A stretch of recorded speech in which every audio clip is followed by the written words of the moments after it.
সুযোগ পাইলাম আমি এইগুলো আলোচনা করলাম। আমার ভাইরা, ওই বছরের আলোচনা শুনে ভারতের জমিনে ৩৫ জন হিন্দু কালেমা পড়ে মুসলমান হয়ে যায়। এই তরিকায় নকশবন্দিয়া মুজাদ্দিদিয়া গ্রহণ করে। আমার ভাইরা, ভারতের জমিনেই শুধু নয়, বাংলার জমিনেও এই আলোচনা শুনে অনেক হিন্দু মুসলমান হয়ে গেছে।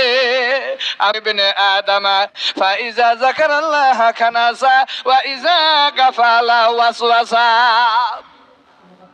আল্লাহর নবী বলেন, প্রত্যেক আদম সন্তানের কলবের মধ্যে শয়তান বাসা বাড়ি বানাইছে। আদম সন্তানেরা যখন আল্লাহর জিকির থেকে গাফেল হয়ে গেছে, আদম সন্তানেরা যখন আল্লাহর জিকির থেকে গাফেল হয়ে যায়, ওই আদম সন্তানের কলবের সুদূরের মাকামে শয়তান তখন বাসা বাড়ি বানায়। এই জন্য আমার আল্লাহ পবিত্র কালামে পাকে ঘোষণা করে জানাইয়া দিলেন, লা তুতি মান আগফালনা কালবাহু আন যিকরিনা। আল্লাহ কয়, যাদের কলবটা আমি আল্লাহর জিকির থেকে গাফেল হয়ে গেছে, যাদের কলবের মধ্যে আমি আল্লাহর জিকির নাই, তাদের কথা শোনা যাবে না, তাদের কথা মানা যাবে না, তাদের ইতাআত দুনিয়ার জমিনে করা যাবে না। যাদের কলব আল্লাহর জিকির থেকে গাফেল হয়ে গেছে, যাদের কলবে আল্লাহ আল্লাহ জিকির জারি নাই, তাদের ইতাআত করা যাবে না। তাদের ইতাআত করলে এই দুনিয়ার জমিনে আল্লাহ আল্লাহ রাসূল পাওয়া যাবে না। কেননা যাদের কলবে আল্লাহ আল্লাহ জিকির জারি হয় নাই, তাদের কলব থেকে এখনো সুদূরের মাকাম থেকে শয়তান বাগাইতে পারে নাই। কাজেই যার দিলের ভিতরে সুদূরের মাকামে শয়তান আছে, সে নিজেই শয়তানের ধোঁকা থেকে বাঁচতে পারে না, আর একজন মানুষকে বাঁচাইতে সে পারবে না। এই কারণে তার ইতাআত করা যাবে না। এখন সেই শয়তানকে আমার আপনার কলবের সুদূরের মাকাম থেকে বাগাইতে হবে। কি দিয়া বাগাইবেন?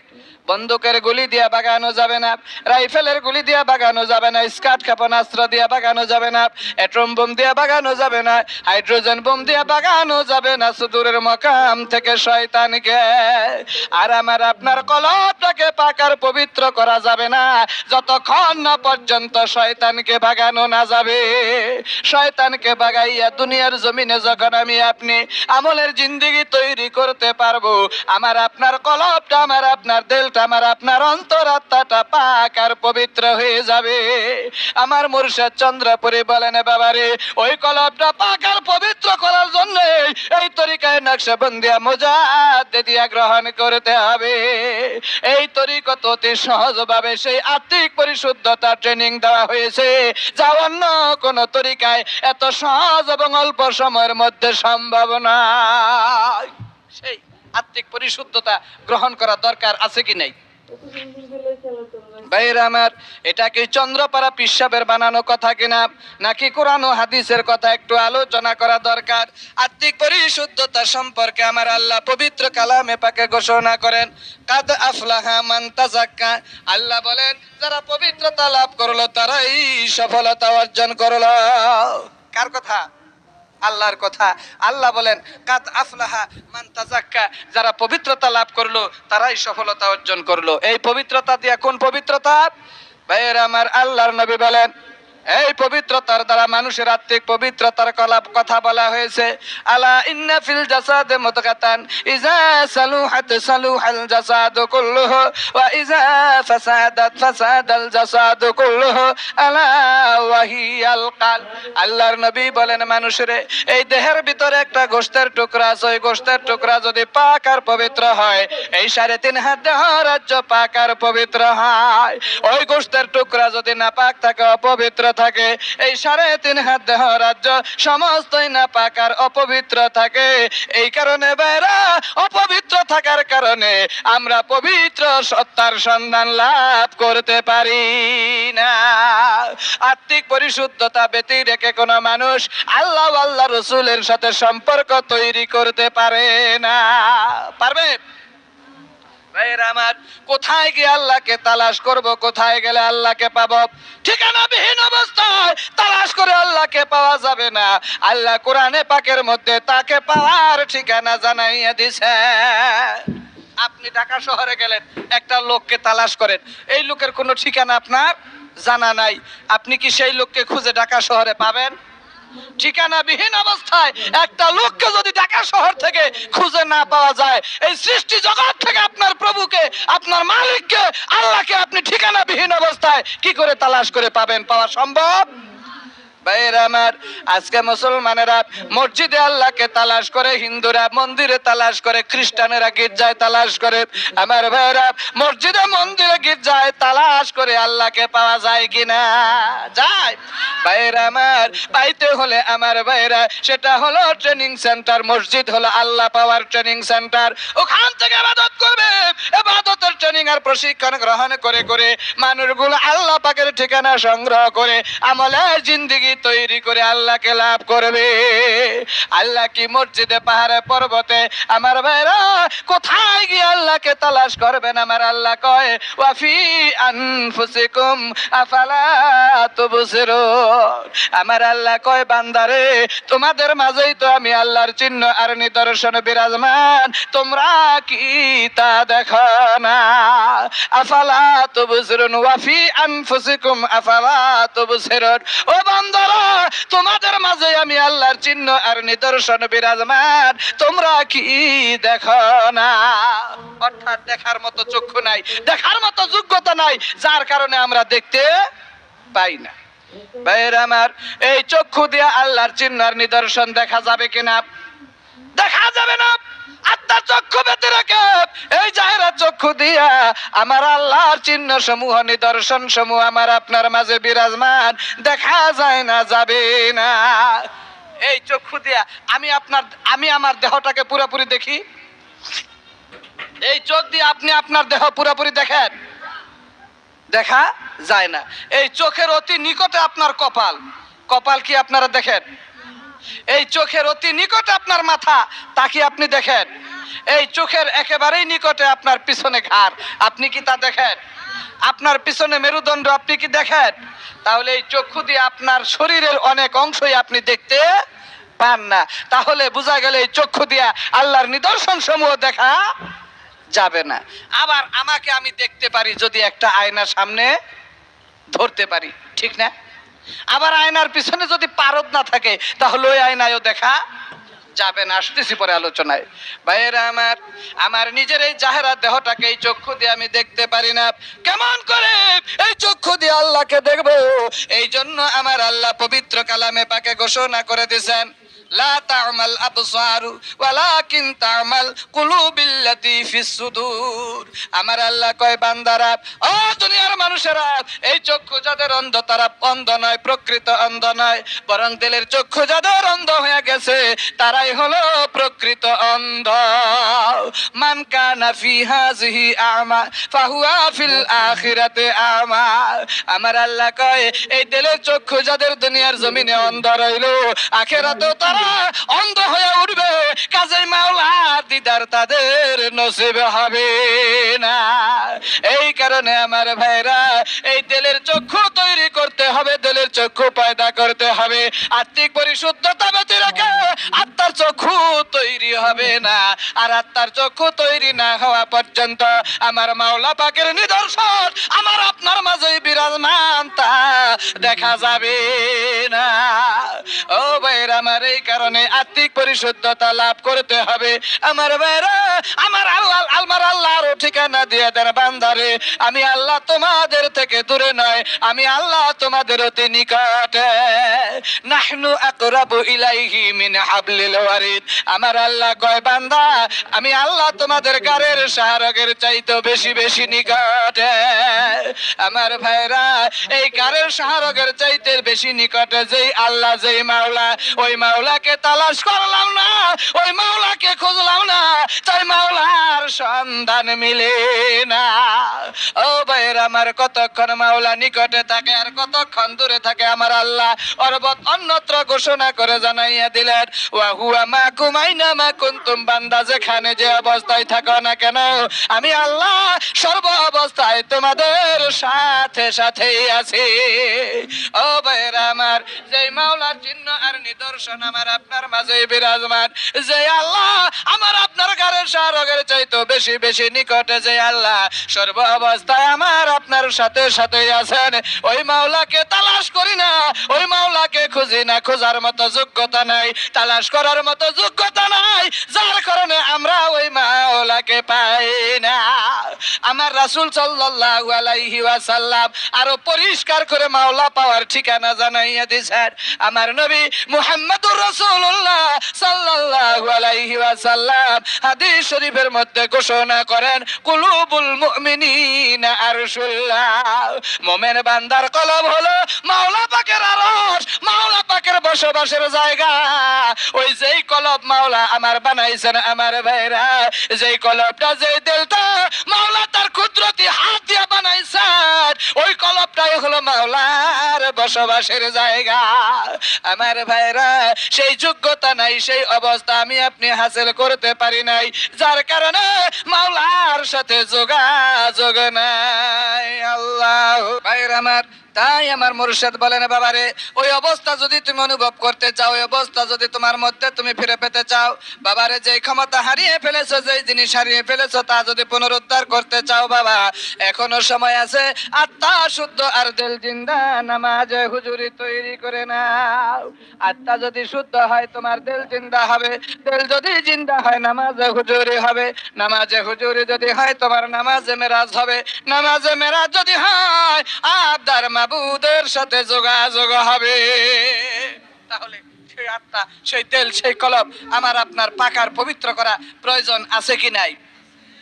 ভাইরা আমার, এই কলব বা তেল বা আত্মা আমার আপনার জন্য যেই রকম পরিষ্কার করা দরকার, আমার ভাইরা মা বোনদের ওই রকম কলব আছে, তেল আছে, অন্তর আত্মা আছে, তাদেরটা ওই রকম পাক আর পবিত্র করা দরকার, ঠিক কিনা? তাই আমার ভাইরা এই কলবটা পরিষ্কার করার যন্ত্র আর হাতিয়ার, এই কলবকে পাক আর পবিত্র করার যোগ্যতা এলেম আমার ভাইরা যেখানে পাওয়া যায়, আমাকে আপনাকে সেখানেই যেতে হবে। আল্লাহর নবী ঘোষণা করেন, উতলুবুল ইলমা ওয়ালাউ কানা ফিসসিন, এই ইলম হাসিল করার জন্য, আত্মিক পরিশুদ্ধতার দিল জিন্দা নামাজে হুজুরি তৈরি করার জন্য প্রয়োজন হলে চীন দেশে যেতে হলো, সেখানেও তোমরা যাবে আর যাও। আমার ভাইরা এই ট্রেনিং যাদের কাছে পাওয়া যায়, ট্রেনিং যেখানে পাওয়া যায় তাদের কাছে সেখানে আমার আপনার যেতে হবে আর যাওয়া দরকার। আমার ভাইরা আজকে সেই আত্মিক পরিশুদ্ধতা অধিকাংশ মানুষের মধ্যে না থাকার কারণে আজকে মানুষ তার নিজের হক নিজে আদায় করতে পারে না। তাই আমার মুর্শিদ বলেন, বাবা সেই আত্মাকে পরিশুদ্ধ করো। কি দিয়ে করবা? সাবান, সোডা, জেট পাউডার আর পানি দিয়ে আত্মাকে সাফ করা যাবে না, কলবকে পবিত্র করা যাবে না। দুনিয়ার কোন মেডিসিন দিয়া আমার আপনার কলবটাকে পাকার পবিত্র করা যাবে না। ওই কলবের চতুরের মাকাম থেকে শয়তানকে বন্দুকের গুলি, রাইফেলের গুলি দিয়ে বাগানো যাবে না। তাহলে কি দিয়ে বাগাইবেন আর কি দিয়ে অন্তরাত্মাকে পাকার সাফ করবেন? আমার ভাইরা সেটাও জানতে হবে। আর কেমন করে আমার আপনার কলব, আমার আপনার দিল, অন্তরাত্মা অপবিত্র হয় তাও জানতে হবে। জন্মগতভাবে আমার আপনার কলব, আমার আপনার দিল, অন্তরাত্মা অপবিত্র ছিল না, বরং জন্মগত সূত্রে আমরা প্রত্যেকেই পুত পবিত্র হইয়া ইসলামের উপর জন্মগ্রহণ করেছি, ঠিক কিনা? জন্মগতভাবে আমরা প্রত্যেকেই পুত পবিত্র হয়ে জন্মগ্রহণ করেছি, আমার কথা নয়। আল্লাহর নবী বলেন, কুল্লু মাউলুদু ইউলাদু আলাল ফিতরা, আল্লাহর হাবিব বলেন প্রত্যেক মানব সন্তান পুত পবিত্র হইয়া ইসলামের উপর জন্মগ্রহণ করে। চাই সে মুসলমানের ঘরে হোক, হিন্দুর ঘরে হোক, খ্রিস্টানের ঘরে হোক, বৌদ্ধের ঘরে হোক, যেখানেই জন্মগ্রহণ করুক না কেন, মানব সন্তান পুত পবিত্র হইয়া জন্মগ্রহণ করে। তার পারিপার্শ্বিক পরিবেশ, সামাজিক পরিবেশ, পারিবারিক পরিবেশ কাউরে মুসলমান, কাউরে হিন্দু, কাউরে খ্রিস্টান, কাউরে বৌদ্ধ, নাসারা বানায়, কিন্তু জন্মগত সূত্রে প্রত্যেকটা মানব সন্তান পুত পবিত্র হইয়া ইসলামের উপর জন্মগ্রহণ করে। জন্মের পরে মানুষটা যখন যৌবনে পদার্পণ করে, যৌবনের তাড়নায় নফসের কোখায় সে শয়তানের ধোকায় পড়ে যখন একটা পাপের কাজ করে, ওই পাপের কালিমা কালো দাগ তার কলবের ভিতরে পড়ে, আরেকটা পাপ করে আরেকটা দাগ পড়ে, আরেকটা পাপ করে আরেকটা দাগ পড়ে। এমনি করে মানুষটা পাপ পঙ্কিলতায় নিমজ্জিত হয়ে যাওয়ার কারণে তার কলবের ভিতরে কালো দাগগুলা কালিমা হয়ে যায়, অন্ধকারাচ্ছন্ন হয়ে যায়। তার কলব নুক্তাতুন সাউদাউন বলা হয়েছে। পাপের কালিমা কালো দাগগুলি তার কলবের ভিতরে এমন ভাবে বিস্তার লাভ করে, তার সমস্ত কলবটা অন্ধকারাচ্ছন্ন হয়ে যায়। ওই কলবটা তখন শয়তানের বাসা বাড়ি হয়। ওই কলবের ভিতরে সুদূরের মাকামে বৈশা শয়তান তখন মানুষকে ধোঁকা দেয় আর ওয়াসওয়াসা দেয়। এই কারণে আমার মুর্শিদ বলেন, বাবারে সেই কলবের সুদূরের মাকাম থেকে শয়তানকে ভাগাইতে হবে, তোমার অন্তরাত্মাকে পুত পবিত্র করতে হবে রে বাবা। কি দিয়া করবা ও বাবা? ওই কলব পাক আর সাফ না হওয়া পর্যন্ত তোমার নামাজে হুজুরি হবে না। যেই কাপড় পরে আপনি নামাজ পড়বেন, যেই কাপড় পরে আপনি নামাজ পড়বেন, এই কাপড়ে যদি নাপাকি লাগে তাহলে এই কাপড় পরে নামাজ পড়লে নামাজ হবে কিনা? যেই কাপড় পরে নামাজ পড়বেন, এই কাপড়ে নাপাকি থাকলে নামাজ হবে হবে না। আপনার শরীরে যদি বাইরের অংশে কোনো নাপাকি লেগে থাকে, এই শরীর নাপাকি অবস্থায় এই শরীর নিয়ে নামাজ পড়লে নামাজ হবে। যেই জায়গায় নামাজ পড়বেন সেই জায়গায় যদি নাপাকি থাকে নামাজ হবে। শরীয়ত বলে যে কাপড় পরে আপনি নামাজ পড়বেন ওই কাপড় দিয়ে নামাজ পড়লে নামাজ হবে না। শরীয়ত বলে যে দেহ দিয়ে আপনি নামাজ পড়বেন, দেহের বাইরের অংশে নাপাকি থাকলে নামাজ হবে না। আমার ভাইয়েরা, শরীয়ত বলে যে জায়গায় দাঁড়ায় নামাজ পড়বেন ওই জায়গায় নাপাকি থাকলে আপনার নামাজ হবে না। তরিকত বলে, তাসাউফ বলে আমার ভাইয়েরা, যেই দিল লয়ে আপনি নামাজ পড়বেন ওই দিলের ভিতরে নাপাকি থাকলে, ময়লা থাকলে, ওই দিল লয়ে নামাজ পড়লে আপনার নামাজে হুজুরি হবে না। আমার ভাইয়েরা, নামাজে হুজুরি না হইলে নামাজে মেরাজ হবে না। আর নামাজে মেরাজ না হইলে ওই নামাজ নামাজিকে পাপের পথ থেকে ফিরায় না। যার কারণে আজকে আমাদের দেশে বহু মানুষ আছে যারা নামাজ পড়ে মিথ্যা কথা বলে, নামাজ পড়ে সুদ খায়, নামাজ পড়ে ঘুষ খায়, নামাজ পড়ে পরের গীবত গায়, নামাজ পড়ে পরকে ঠকায়। এরকম আছে কিনা? অথচ আল্লাহ বললেন, লাস ইন্না সালাতা তানহা আনিল ফাহশাই ওয়াল মুনকার। আল্লাহ বলেন নিশ্চয় নামাজ নামাজীদেরকে পাপের পথ থেকে ফিরায়। আল্লাহ বলছেন নিশ্চয়ই নামাজ নামাজীদেরকে পাপের পথ থেকে ফিরায়। আজকে একদল নামাজি আছে যারা নামাজ পড়ে পাপের কাজ থেকে ফিরতে পারে না, নামাজ পড়ে অন্যায় অবৈধ কাজের মধ্যে ঢুকে পড়ে। তাহলে বোঝা গেল যে নামাজ নামাজিকে পাপের পথ থেকে ফিরায়, এই নামাজিরা এখন ওই নামাজ পড়তে শিখে নাই। তাই আমার ভাইরা, যেই নামাজ আমাকে আপনাকে পাপের পথ থেকে ফিরাবে ওই নামাজ যদি পড়তে হয় আত্মা শুদ্ধ করতে হবে, দিলটা জিন্দা বানাইতে হবে, তাহলে নামাজে হুজুরি হবে। আর নামাজে হুজুরি হইলে আপনার নামাজে মেরাজ সংগঠিত হবে। এই জন্য আত্মিক পরিশুদ্ধতার জন্য আমার মুর্শিদ বলেন, বাবারে আত্মার মুখে ওই দিলের মুখে আল্লাহ আল্লাহ জিকির জারি করাইতে হবে। এই জবানে আল্লাহ, তোমার দিলের জবানে যখন আল্লাহ জিকির জারি করাইতে পারবে রে বাবা, নেগেটিভ পজিটিভের সমন্বয় হয়ে যাবে।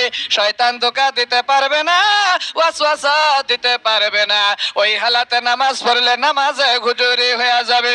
আর মানুষ যখন হুজুরি দিলে নামাজ পড়ে, আমার ভাইরা, আমার মুর্শিদ কয়, বাবারে হুজুরি দিলওয়ালা ব্যক্তির সেজদা ওই যায় নামাজে পড়ে না, মসজিদে লাগে না, দুনিয়ার জমিনে হয় না।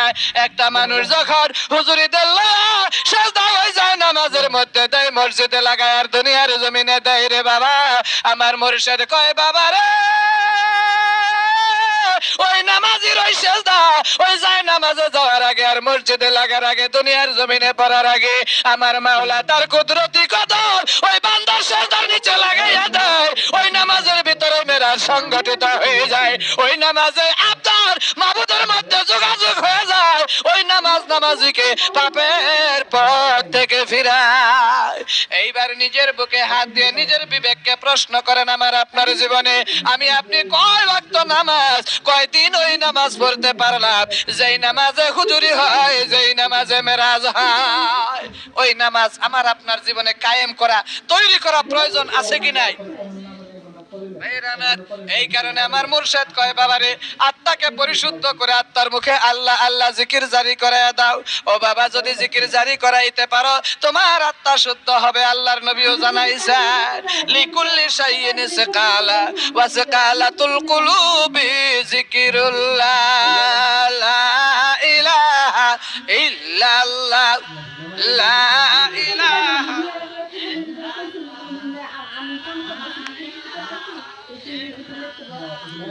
লা ইলাহা ইল্লাল্লাহ লা ইলাহা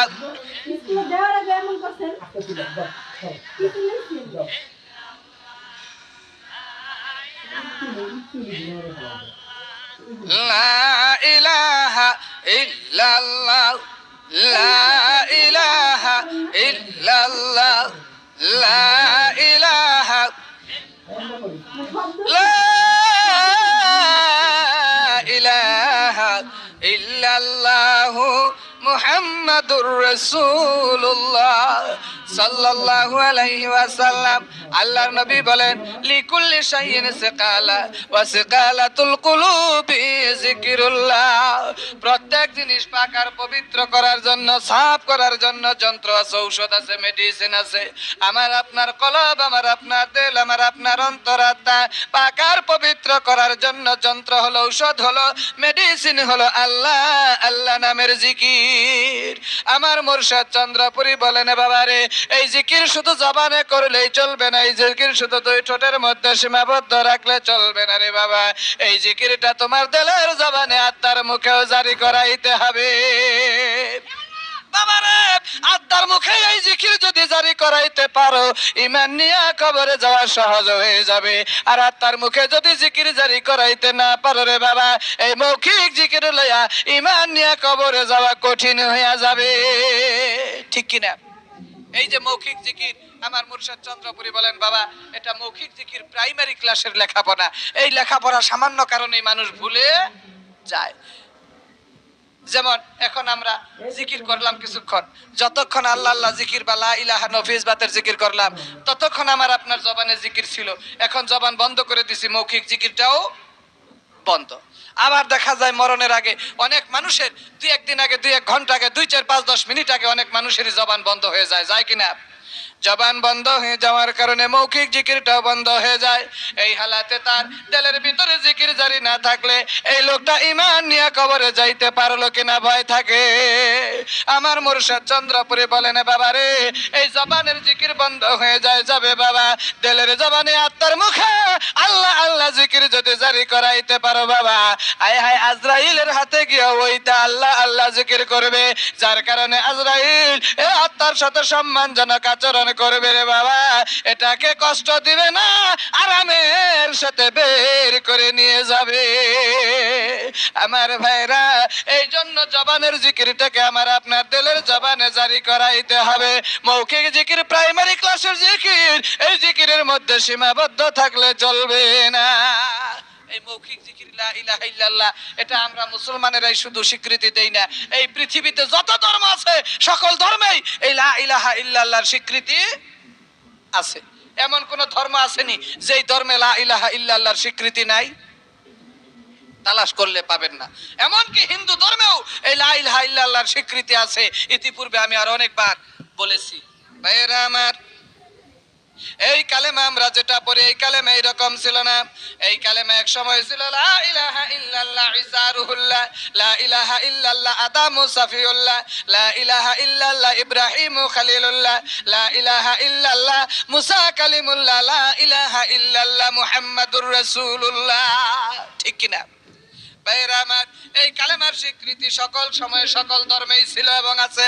এমনকি হিন্দু ধর্মে তালাশ করলেও এর স্বীকৃতি পাওয়া যায়। অনেকে নতুন লোক থাকতে পারে এরকম কথা তো শুনি নাই, তাদের উদ্দেশ্যে বলছি আপনারা হিন্দু ধর্মগ্রন্থ পড়ে দেখবেন তার ভিতরেই তার বাস্তব দলিল পাওয়া যায়। হিন্দুদের ধর্মগ্রন্থের মধ্যে অনেকগুলি, তার ভিতরে একটা ধর্মগ্রন্থ হলো তত্ত্ববেদ। এই তত্ত্ববেদ আপনারা পড়ে দেখবেন তার ভিতরে পাওয়া যাবে।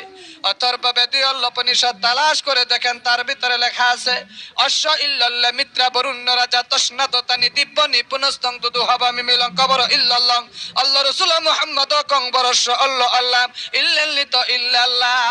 আর সামনের দিকে অগ্রসর হন, দেখেন সেখানেও লেখা আছে হুতার মিন্দ্র মহাসুরিন্দ্রা আল্লাহ জ্যেষ্ঠং শ্রেষ্ঠং পরমং পূর্ণং ব্রাহ্মণ আল্লাহ আল্লাহ আল্লাহ রাসূল মুহাম্মদ কং বরস্য আল্লাহ আল্লাহ আতাল্লাহ বুকমে ককম আল্লাহ বুখনি খাত কম। আরো সামনের দিকে অগ্রসর হন, দেখেন সেখানেও লেখা আছে ইদং জনপশ্রুত নরাশং শস্ত বিশ্বতে ষষ্ঠিং সহস্রা নবতিং চ কৌরম আরশুমেশ তবে। হে ভাইরা আমার, তারা শুধু লা ইলাহা ইল্লাল্লাহর স্বীকৃতি দেয় নাই, তারা বলতেছে আল্লাহ জ্যেষ্ঠং শ্রেষ্ঠং পরমং পূর্ণং ব্রাহ্মণ আল্লাহ আল্লাহ আল্লাহ এক, আল্লাহ চিরঞ্জীবী, আল্লাহ সদা সর্বত্র বিরাজমান, যার লয় নাই ক্ষয় নাই আদি অন্ত স্বয়ং ভূ আল্লাহ। এতগুলি স্বীকৃতি তারা দেয়, তারপরেও আমার ভাইরা তারা মাওলার দরবারে নাজি হবে না। ইকরারে বিল লিসান করেছে, তাসদিকে বিল জানান করে নাই। আফআলে বিল আরকান না করা পর্যন্ত আমার ভাইরা নাজাত পাওয়া যাবে না, মুক্তি পাওয়া যাবে না। সকল ধর্মেই কিন্তু এই মৌখিক স্বীকৃতি লা ইলাহা ইল্লাল্লাহ পাওয়া যায়। আবার বলছে আল্লাহ রাসূল মুহাম্মদ কলির যুগে কলির অবতার হবে মুহাম্মদ, কিন্তু ব্রাহ্মণেরা এটার ব্যাখ্যা সঠিকভাবে দেয় না, যদিও দেয় একটু ঘুরে গেড়ে দেয়। কিরকম আছে আল্লাহ রাসূল মুহাম্মদ কলির যুগে কলির অবতার হবে মুহাম্মদ, ব্রাহ্মণ ঘুরে বলে কলির যুগে কলি অবতার হবে মহাদেব। মুহাম্মদ রে মহাদেব কইয়া ব্যাখ্যা ঘুরে গেড়াইয়া ব্রাহ্মণ তার জোলার ব্যবসা চালু রাখছে। ভাইয়েরা আমার, ব্রাহ্মণ এইগুলির ব্যাখ্যা দেয় না, কারণ সব মুসলমান হয়ে গেলে জোলার ব্যবসা থাকবে না। আজ আমাদের মধ্যে এইরকম ধর্ম ব্যবসায়ী আমার ভাইরা, তারাও ধর্ম ব্যবসা করতেছে, ইসলামের আসল দিকগুলা মানুষের কাছে ব্যাখ্যা করতে চায় না। যদি ব্যাখ্যা করে তাদের ব্যবসাও বন্ধ হয়ে যাবে, এই জন্য তারা সঠিক ব্যাখ্যা দেয় না। আমরা যদি ব্যাখ্যা তুলে ধরার জন্য ওই এলাকায় যাইতে চাই, আমাদেরকেও যেতে দিতে চায় না, কারণ তারা বুঝে এই চন্দ্রপাড়ার ওয়াজ মাহফিল যদি এখানে হয় তাহলে সত্য সাধারণ মানুষের কাছে ধরা পড়ে যাবে। ধর্মের আড়ালে আমরা যে পুস্কার ব্যবসা চালাইছি, এই ব্যবসাও সাধারণ পাবলিক বুঝে যাবে, কাজে পাবলিক ভাঙ্গায় সাধারণ ব্যবসা আর চলবে না। কাজেই চন্দ্রপাড়ার ওয়াজ যেন এখানে হতে পারে না, এই জন্য অনেক জায়গায় এরকম ওতপ্রোতভাবে জড়িত হয়ে বাধা দেওয়ার চেষ্টা করে। ভাইয়েরা আমার, যতই যা করুক না কেন আল্লাহ কয় জাল হাক্কু ওয়া জাহাকাল বাতিল, সত্য যখন আসে মিথ্যা পরাভূত হয়, মিথ্যা বিদায় হয়ে যায়। আলো যখন আসে অন্ধকার থাকতে পারে না। যত চেষ্টার যত ব্যবস্থা নেক না কেন আমার ভাইরা, সত্যকে পিছনে পিছনে হটানো যাবে না, সত্য একদিন বিজয়ী হবে। আমার ভাইরা, আমাদের মধ্যে এরকম ধর্ম ব্যবসা শুরু হয়ে গেছে, যারা ইসলামের আসল দিক মানুষের কাছে তুলে ধরতে চায় না। তারা কয় মারফত বলতে কিছু নাই, তারা কয় তরিকা বলতে কিছু নাই, তারা কয় আত্মা শুদ্ধ দিল জিন্দা নামাজে হুজুরের প্রয়োজন নাই, খালি আমল করলেই হয়, এরকম বলে না। ভাইরা আমার, আজকে তারা দেলি জিকিরের স্বীকৃতি দিতে চায় না, দেলি জিকির তাদের মধ্যে নাই। আমার ভাইরা, আমি যেই কথাটা আপনাদের সামনে বলতেছিলাম, ব্রাহ্মণ যদি সঠিক ব্যাখ্যা দিত, হিন্দু মুসলমান হয়ে যাইতো। আমাদের ইসলাম ধর্মের ব্যবসায়ীরা যদি তাদের ব্যবসা বন্ধ করত, মানুষ দুনিয়া তার না হইয়া দুনিয়ার জমিন থেকে আল্লাহ আল্লাহ রসুলকে লাভ করত, ঠিক না? তাইলে ওই সমস্ত ধর্ম ব্যবসায়ী ব্রাহ্মণ আর এই সমস্ত ধর্ম ব্যবসায়ী মৌলবী মাওলানা যারা আছে, তারা এক কাতারের হয় কিনা? ভাইরা আমার, এইগুলির সঠিক ব্যাখ্যা দিলে হিন্দুরা মুসলমান হয়ে যায়, ইসলাম গ্রহণ করে। আমার ভাইরা, তার বাস্তব নমুনা আমরা দেখেছি। এরা যদি সঠিক ব্যাখ্যা দিত, হিন্দুরা মুসলমান হইতো, আর এরা যদি সঠিক ব্যাখ্যা দিত, মানুষেরা আল্লাহ আল্লাহ রসুল পাইতো। ভাইরা আমার, এইগুলার ব্যাখ্যা সাধারণ হিন্দুরা শুনলে মুসলমান হয়ে যায়, তার বাস্তব প্রমাণ আমি আমার জীবনে দেখেছি। আপনারা শুনেছেন, আমার নাম ঘোষণার পূর্বে বলা হয়েছে প্রতিবেশের দেশসমূহেও আমরা আমাদের দরবার শরীফের পক্ষ থেকে ওয়াজ মাহফিল করার জন্য যাই। ভাইরা আমার, ভারতে, নেপালে, ভুটানে, এই সমস্ত দেশে এই তরিকার দাওয়াত নিয়ে যাওয়ার সুযোগ হয়েছে। আমি যেই বৎসর ভারতে সফরে গেলাম, মুর্শিদে বরহকের কদম রুসিলায় আমি যেই বৎসর ভারতের সফরে গেলাম, ভারতের কলকাতায় মাহফিল করলাম, মুর্শিদাবাদে মাহফিল করলাম, সেখান থেকে আবার কলকাতা হয়ে দিল্লিতে চলে গেলাম। আমার মেয়েরা হযরতে বাকিবিল্লাহ রহমাতুল্লাহর দরবারে গেলাম, সেখানে মাহফিল করলাম, জলসা করলাম। আমার মেয়েরা সেখান থেকে পূর্ব পাঞ্জাবে মুজাদ্দেদ আল ফেসানি রহমাতুল্লাহর দরবারে গেলাম, জলসা করলাম। সেখান থেকে আমার ভাইরা আবার রাজস্থানে গেলাম, সেখান থেকে আগ্রায় গেলাম, আবার দিল্লি হয়ে কলকাতা হয়ে বাংলার জমিনে চলে আসলাম। ওই বছর ভারতের জমিনে 8টা ওয়াজ মাহফিল আমি করলাম। হিন্দু প্রধান দেশ, সব জায়গায় বলা সম্ভব হয় নাই। যেখানে সুযোগ পাইলাম এইগুলো আলোচনা করেছিলাম। আমার ওই বছরের আলোচনা শুনে ভারতের জমিনে 9 জন হিন্দু কালেমা পরে মুসলমান হয়ে যায়, এই তরিকায় নকশবন্দিয়া মুজাদ্দিদিয়া গ্রহণ করে। ভাইয়েরা আমার, শুধু কি তাই, তারপরের বছর আবার যখন আমি ভারতের সফরে যাই, ওই ভারতের কলকাতার বাখরায় মাহফিল করলাম, সেখান থেকে কৃষ্ণনগরে মাহফিল করলাম, দুর্গাপুরে মাহফিল করলাম, আমার ভাইয়েরা বহরমপুরে মাহফিল করলাম, এমনি করে মুর্শিদাবাদে মাহফিল করলাম। জোরাকাতুর রহমাতুল্লাহ আলাইহি সানামত রহমাতুল্লাহর মাজারের পাশে মাহফিল করলাম। সেখান থেকে ফারাক্কা হয়ে আবার ওই বিহারের দরগাডাঙ্গায় মাহফিল করলাম। সেখান থেকে আমার ভাইরা আবার ফারাক্কা হয়ে মালদহ হয়ে শিলিগুড়ি হয়ে চালসা হয়ে কুচবিহার হয়ে আসামের গৌহাটি হয়ে মেঘালয়ের শিলং হয়ে আগরতলা, ত্রিপুরার আগরতলা পর্যন্ত ভারতের জমিনে 18টা ওয়াজ মাহফিল আমি করলাম। যেখানে সুযোগ পাইলাম আমি এইগুলো আলোচনা করলাম। আমার ভাইরা ওই বছরের আলোচনা শুনে ভারতের জমিনে 35 জন হিন্দু কালেমা পড়ে মুসলমান হয়ে যায়, এই তরিকায় নকশবন্দিয়া মুজাদ্দিদিয়া গ্রহণ করে। আমার ভাইরা ভারতের জমিনেই শুধু নয়, বাংলার জমিনেও এই আলোচনা শুনে অনেক হিন্দু মুসলমান হয়ে গেছে। আমার মনে পড়ে যায় ওই টাঙ্গাইল জেলা হেডকোয়ার্টারে কুমুদিনী হাই স্কুলের ময়দানে যখন আমি আলোচনা করেছিলাম, 2 জন উপজাতি কালেমা পড়ে ওই মাহফিলে মুসলমান হয়ে যায়। আমার মনে পড়ে যায় আমার ভাইরা ওই ঢাকা মোহাম্মদপুর জহুরি মহল্লায় জন কোয়ার্টারে আমি যখন আলোচনা করেছিলাম, ওইখানেও একজন হিন্দু কালেমা পড়ে মুসলমান হয়ে যায়। আমার মনে পড়ে যায় মুন্সিগঞ্জ জেলার বসাউল্লাহ গ্রামে আমি যখন এইগুলো আলোচনা করেছিলাম, পরের দিন ফজরের নামাজের পরে একজন হিন্দু কালেমা পড়ে মুসলমান হয়ে যায়। আমার মনে পড়ে যায় চিটাগাং স্টিল মিলের মধ্যে আমি যখন এইগুলো আলোচনা করেছিলাম, একটা হিন্দু পরিবার সপরিবারে মুসলমান হয়ে যায়, এই তরিকায় নকশবন্দিয়া মুজাদ্দিদিয়া গ্রহণ করে। এমনি করে কয়টা বলা যায় আমার ভাইরা, শত শত হিন্দু কালেমা পড়ে মুসলমান হয়ে এই তরিকায় নকশবন্দিয়া মুজাদ্দিদিয়া গ্রহণ করে আত্মা শুদ্ধ দিল জিন্দা আর নামাজে হুজুরের মাধ্যমে এই দুনিয়ার জমিন থেকে আল্লাহ আল্লাহ রসুলকে লাভ করে তারা আল্লাহ আল্লাহ রসুলের জন্য দানা হয়ে গেছে, আল্লাহ আল্লাহ রসুলের প্রেমের পাগল পারা তারা হয়ে গেছে। শুধু তাই নয় আমার ভাইরা, ওই ভারতের জমিনে যেই সমস্ত হিন্দুরা কালেমা পড়ে মুসলমান হয়ে এই তরিকা গ্রহণ করেছিল, আমি যখন ভারতের সফরে গিয়েছিলাম, 2 জন কলকাতার মধ্যে আমার ভাইরা 2 জন লোক স্বপ্নের একটা ব্যাখ্যা দেয়। ওই ব্যাখ্যা শুনে আমি নিশ্চিত হয়ে গেলাম আর কেউ না, তারা দিদার পেয়েছে আমার নবী মুহাম্মদুর রাসূলুল্লাহ সাল্লাল্লাহু আলাইহি ওয়াসাল্লাম। একটা হিন্দু কালেমা পড়ে মুসলমান হয়ে তরিকায় সাধনা করে আমার ভাইরা মদিনার নবীর জিয়ারত পাইলো। আমরা মুসলমানের ঘরে জন্মগ্রহণ করে জিন্দেগি শেষ করে দিলাম, মদিনার নবীর জিয়ারত পাইলাম না। ও ভাইরা আমার, মনে কি একটু আফসোস আসে না? মনে কি একটু দুঃখ লাগে না? আবু জেহেল আল্লাহর নবীরে দেখলো, আবু লাহাব আল্লাহর নবী দেখলো, 15 হরিণ নবী দেখা নবী চিনল, নবীর উম্মতের দাবিদার হইলাম, নবী দুনিয়ার জমিনে দেখলাম না। নবীর জন্ম দেশে জন্ম হলো না, হাজার হাজার মাইল দূরে বাংলাদেশে জন্ম, মদিনার নবীর রওজায় যাব এই তৌফিক আমার আপনার নাই। আমি আপনি কি একটু আফসোস লাগে না? ও ভাইরা আমার, আল্লাহর ওলিরা এমন একটা শিক্ষা ব্যবস্থা আমাকে আপনাকে শিক্ষা দিয়ে দেন, যে শিক্ষা ব্যবস্থা গ্রহণ করে আমলের জিন্দেগি তৈরি করলো। এই বাংলার জমিনে বসে, এই কটকতলার জমিনে বসে আমার মদিনার নবীর জিয়ারত পাওয়া